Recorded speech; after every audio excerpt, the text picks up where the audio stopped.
Okay ဒီနေ့ဗီဒီယိုလေးမှာတော့ဒီ Matic Scanner တွေမှာအသုံးပြုလို့ရတဲ့ feature လေးတစ်ခုပေါ့နော်အဲ့ဒါဆရာတို့လည်းအရင်သုံးတဲ့ feature လေးဖြစ်ပါတယ်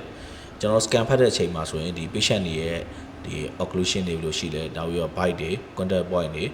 အဲ့လိုဘယ်လိုမျိုးရှိလဲဆိုတာကိုကျွန်တော်ပြန်စစ်ဆေးလို့ရတယ် feature လေးတစ်ခုပါနော်အဲ့ဒီဟာကကြတော့ mandibular movement လို့ခေါ်တယ်ကျွန်တော်တို့ scan ဖတ်နေတဲ့အချိန်တွင်းမှာအသုံးပြုလို့ရတဲ့ feature လေးတစ်ခုပဲဖြစ်ပါတယ်ဒီဟာလေးကိုကျွန်တော်အခုအစားဆုံးစမ်းပြမယ်ဘာလေး feature လေးပါဆိုတာကိုလိုက်ကြည့်လိုက်ပါဦး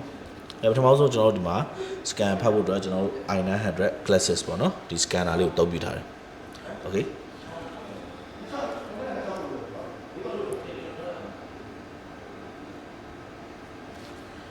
ကျွန်တော်တို့ scan စဖတ်လိုက်ကြအော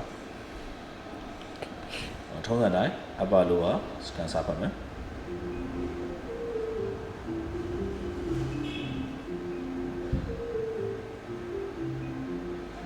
ဒီကတော့ဒီ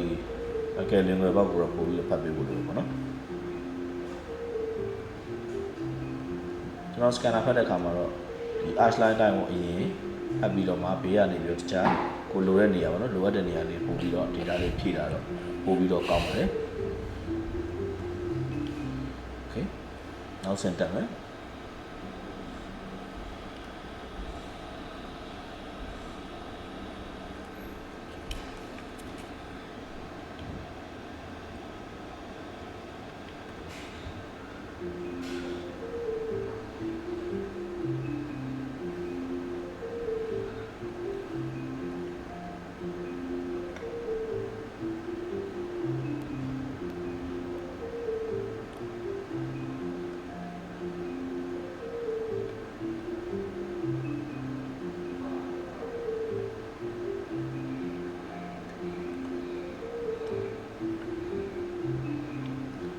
okay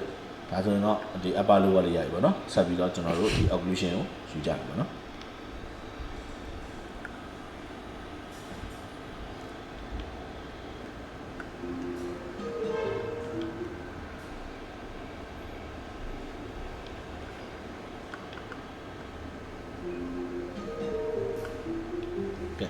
occlusion ကြည့်ပြီဆိုတော့ကျွန်တော်ပြောတဲ့ mandibular movement အဆင့်တွေရောက်ပါတော့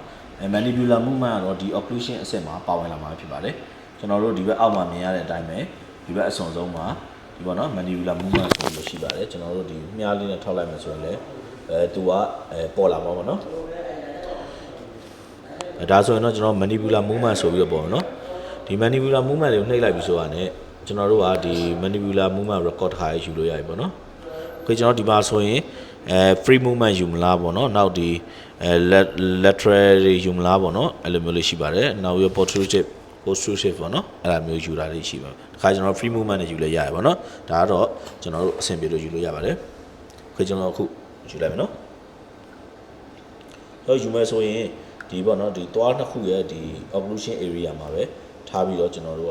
ကယူအောင်ပါပဲ scanner လေးကိုတင်လိုက်မယ်ပြီးရင် patient ကိုဇက်လေးကို grind လုပ်ခိုင်းပါပေါ့နော်အဲဆိုတော့ကျွန်တော်တို့မြင်ရတဲ့အတိုင်းပဲ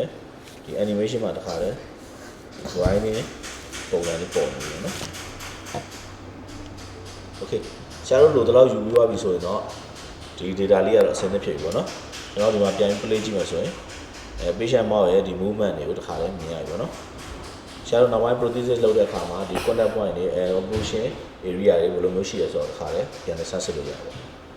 okay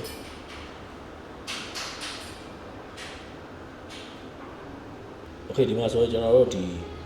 byte တွေပါတယ်ပြန်ကြည့်လို့ရပြီပေါ့နော်ဒီမှာကြည့်လိုက်မယ်ဆိုရင်ကျွန်တော်တို့ဘယ်နားမှာဒီ contact တွေရှိနေဆိုတော့ animation နဲ့တခါတည်းကြည့်လို့ရမယ်ဒီ grinding ဖြစ်တဲ့အချိန်မှာဒီ patient ရဲ့ဒီ grinding လုပ်တဲ့ area လေးပေါ့နော်ဒီလိုမျိုး animation နဲ့ပြသွားပါမယ်ဒါမျိုးလေးကျွန်တော်အကုန်လုံးပြန်ပြီးတော့ကြည့်လို့ရပါတယ် okay